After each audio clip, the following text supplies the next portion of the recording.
Hey gang, what you're about to see is a video that's really off the wall, really niche, really something specific that I have never talked about before. And in fact, I'm going to show you a side of myself that I've never really felt like I can show you because it doesn't really fit the mold of a gaming content creator on YouTube, I guess. I don't know. Anyways, this is a passion project of sorts between my buddy Spencer and I, who are big fans of this very specific thing. So it may be for you, it may not, but even if it's not, don't worry. Nothing's changing. Psych of Play isn't going anywhere. In fact, we have a new Psych of Play coming out this coming Saturday, so get excited about that. But like I said, if this is something that you're interested in, then it might be really fascinating to you to know that I am also a fan of it. So yeah, maybe it's for you, and if it's not, no big deal. But if it is for you, we got some stuff to catch up on. So without further ado, here's the video.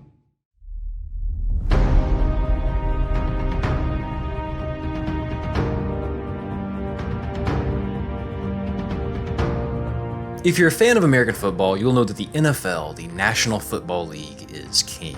It's where primetime television contracts reside, where household names are born, where heart-pounding, down-to-the-wire games can be found on any given Sunday, and where countless fans from across the nation find their entertainment and, to some degree, their identity. But for some of us, a smaller yet in many ways bigger game is played.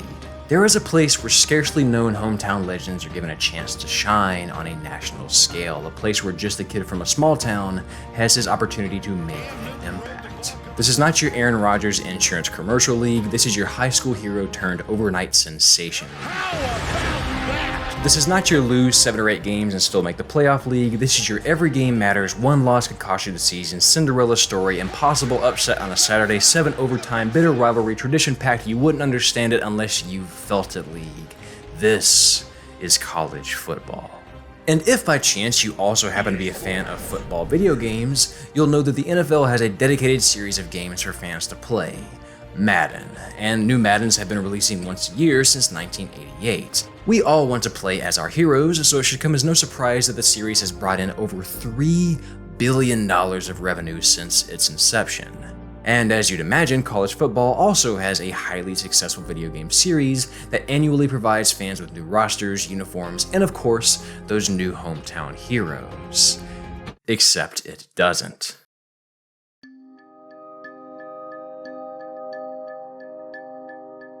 In 2014, former UCLA star basketball player Ed O'Bannon headed an antitrust class action lawsuit against the NCAA, claiming that the NCAA was allowing EA Sports and the collegiate licensing company to use the image and likeness of its athletes commercially. Essentially, EA was using athletes' attributes as well as it could without identifying, crediting, or most importantly, compensating college athletes. The NCAA has for a very long time considered college athletes as amateur athletes, meaning any formal pay relinquishes their eligibility to perform in an amateur sporting event. By amateurs, they mean not pro, and college athletics falls under this umbrella. So they can only be paid a scholarship just like any other student. A problem that pro players do not have because they can be paid, and paid quite a bit. The NCAA got around this when working with EA on the series by using heights, numbers, handiness, skin tone, and so on, but no names. We'll let you draw your own opinions on this practice, but this was resolved with a $40 million settlement that saw several college athletes reimbursed,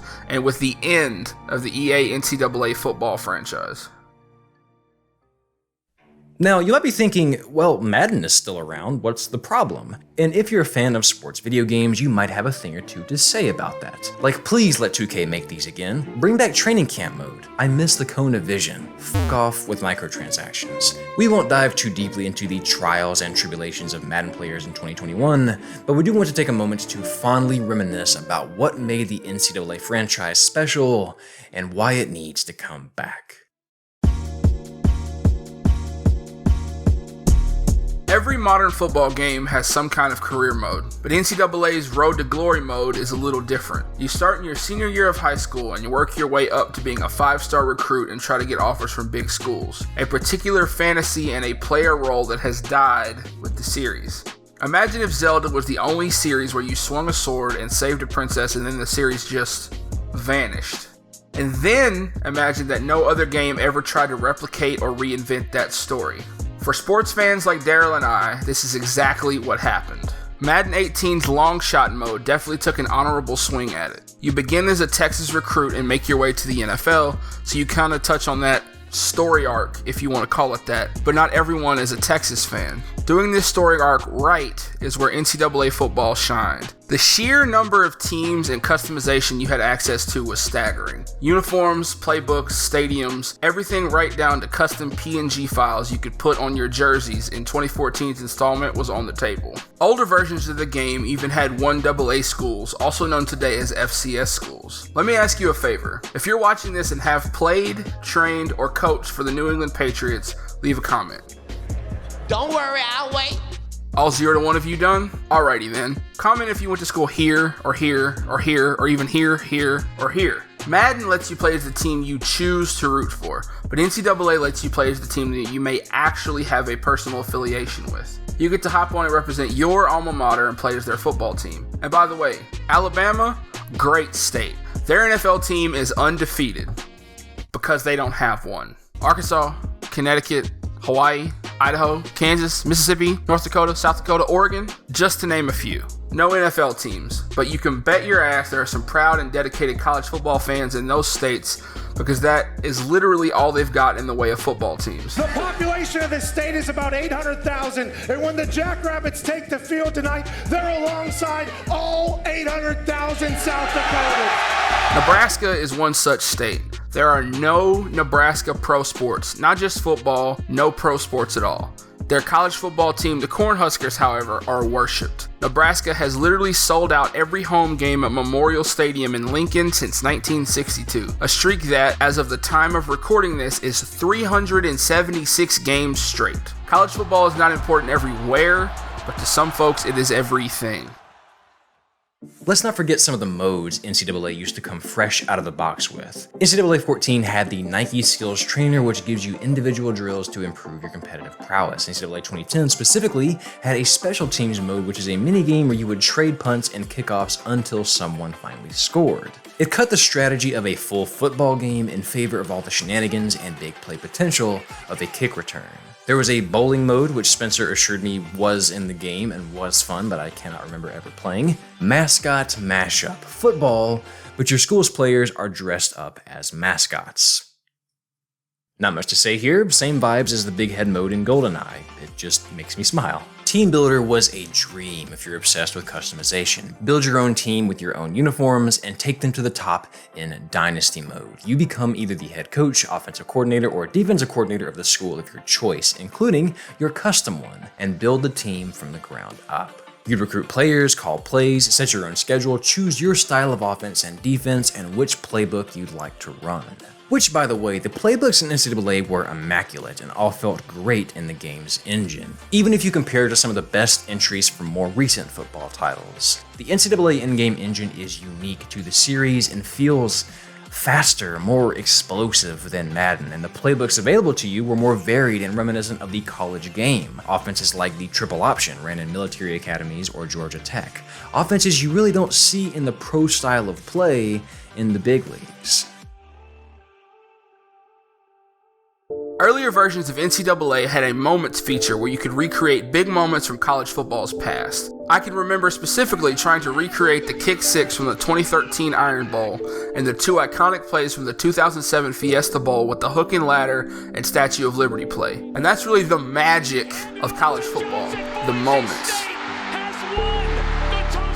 Obviously, all sports have big moments, but college football has always felt the biggest to us. College ball has a ton of teams since there are a ton of schools, but an extremely small playoff system means literally every game played could mean a loss, which would likely mean your team not making it to the championship this year. There is no wild card, but they're all rivalries, intense ones that are deep-rooted in years of teaching my sons to hate your sons and expecting the same from you.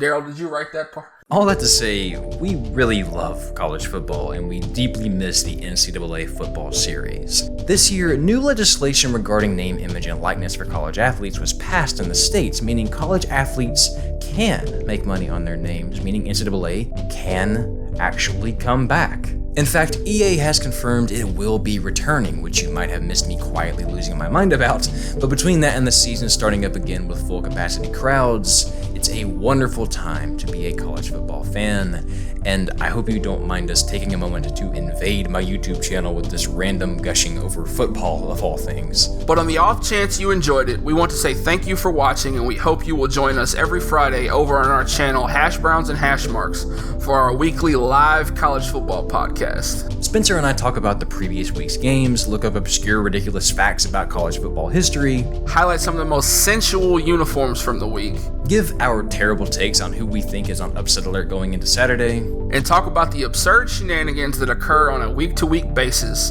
like when coaches have amazing one-liners like, Maybe our entire team needs to be executed after tonight. So if that sounds like a good time to you, we look forward to seeing you in chat this Friday. Thank you very much for watching, and thank you for allowing me to go off the beaten path so Spencer and I could get this little project off the ground. Take care, guys. See you for a new cycle of play this Saturday, and have yourself a damn good one.